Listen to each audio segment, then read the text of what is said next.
For the repair of the Alfa Laval EPC50 OP front module, the following procedures were necessary. Replacement of various electronic components and general cleanup of the unit. For testing, we use 24-volt DC power supply. As soon as we turn it on, the unit responds, and the screen lights up.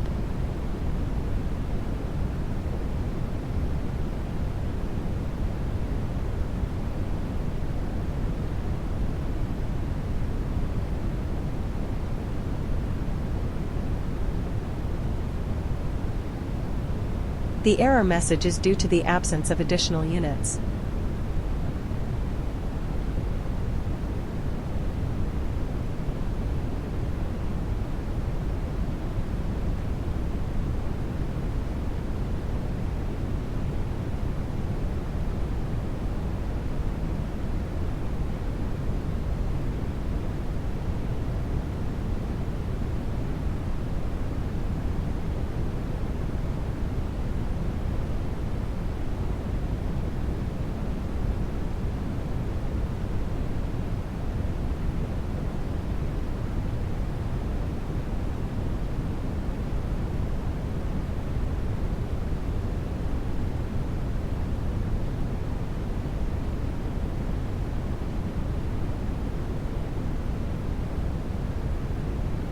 It is now clear that the OP front module is working successfully and is ready to be delivered to the client.